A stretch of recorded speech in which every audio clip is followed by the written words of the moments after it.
안녕하세요. 겨자씨만한 믿음이라는 말 정말 많이 들어보셨죠? 마태복음 17장 20절에 나오는 바로 이 구절인데요. 오늘 이 표현에 담긴 진짜 의미, 그 놀라운 비밀을 한번 제대로 파헤쳐 보겠습니다. 제가 아주 명쾌하게 풀어드릴게요. 자, 바로 이 질문부터 시작해 볼까요? 내 믿음은 왜 이렇게 작지? 혹시 이런 생각해 보신 적 있으세요? 사실 정말 많은 분들이 바로 이 고민 때문에 힘들어하고 불안해하거든요.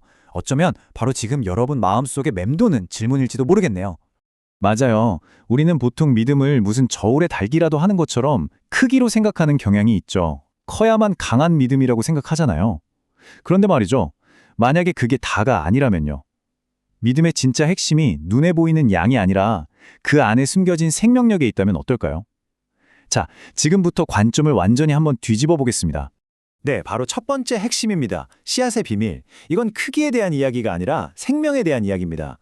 겨자씨 비유의 진짜 초점은요, 믿음의 양이 아니라 그 안에 담겨있는 바로 그 생명력이 있거든요. 일단 겨자씨가 실제로 얼마나 작은지 한번 보세요.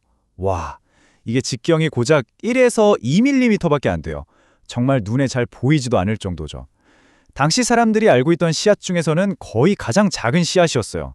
아니 근데 예수님은 왜 하필 이렇게 작디 작은 걸 믿음의 예로 두셨을까요?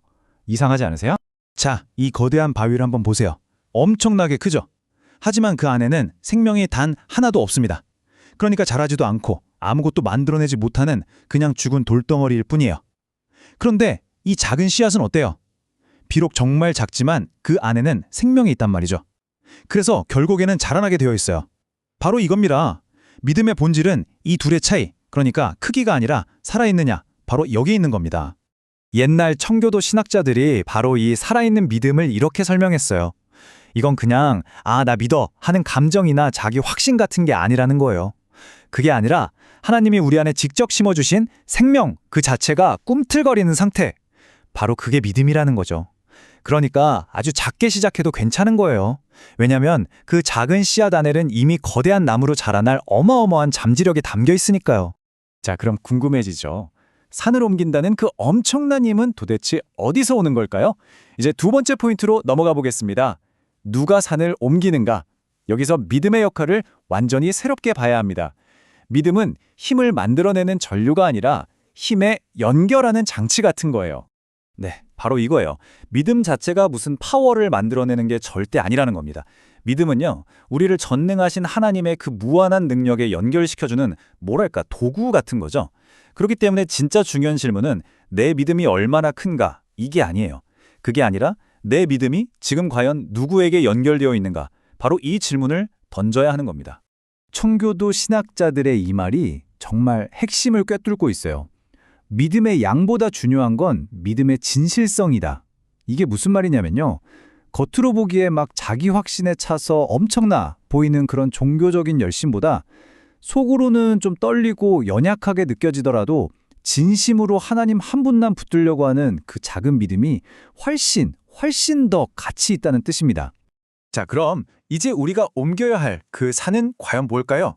이 산을 옮긴다는 표현의 진짜 의미를 한번 파고 들어가 보죠. 이게 단순히 문자 그대로의 기적만을 뜻하는 게 아니었거든요. 사실 그 당시 유대 문학에서는요, 산을 옮긴다는 말이 일종의 관용구였어요. 사람들이 흔히 쓰는 표현이었죠. 와, 저건 진짜 인간의 힘으로는 도저히 불가능한 일인데 해냈네? 싶을 때 바로 이 말을 썼던 거예요. 예수님은 바로 이 익숙한 표현을 가져와서 훨씬 더 깊은 영적인 진리를 설명하신 거죠. 그렇다면 우리 인생에서 가장 큰 산, 인간의 힘으로는 절대로 옮길 수 없는 그 거대한 산은 뭘까요? 바로 죄의 권세입니다.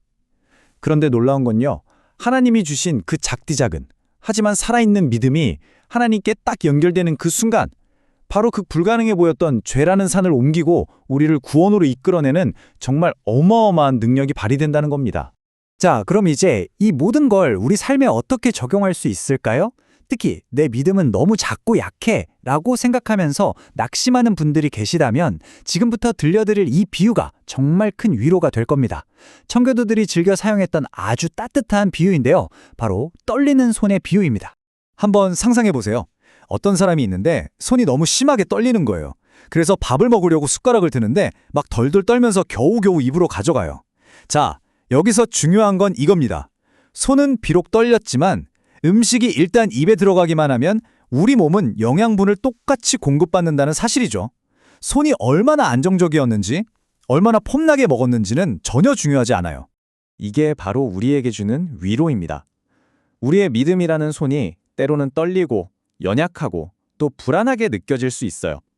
하지만 중요한 건 그 떨리는 손이라도 예수 그리스도를 놓지 않고 붙잡고 있기만 한다면 우리는 그분을 통해 오는 구원의 모든 좋은 것들을, 모든 영양분을 단 하나도 빠짐없이 온전히 공급받을 수 있다는 겁니다. 그러니까 이제부터는 생각을 완전히 바꾸는 거예요. 내 믿음이 작게 느껴진다? 아, 이거 실패했구나? 이게 아니라는 거죠. 오히려 그 반대입니다. 그 느낌이야말로 하나님이 내 안에 생명의 씨앗, 그 은혜의 씨앗을 심어주셨다는 가장 확실한 증거가 되는 셈이니까요. 자, 그럼 정리해보겠습니다. 겨자씨 믿음의 진짜 힘은 뭘까요? 바로 이겁니다. 내 자금을 솔직하게 인정하고 대신 하나님의 위대하심을 전적으로 의지하는 것. 내 믿음의 사이즈를 재는 게 아니라 내 믿음이 향하는 그 대상을 신뢰하는 것. 그것이야말로 진짜 산을 옮기고 세상을 이기는 살아있는 믿음입니다. 오늘 이 이야기를 듣고 나니 여러분의 믿음이 이제 좀 어떻게 보이시나요? 그저 작고 보잘것없다고만 느껴졌던 바로 그 믿음 안에 실은 세상을 움직이는 하나님의 놀라운 능력이 연결되어 있다는 사실 꼭 기억하셨으면 좋겠습니다.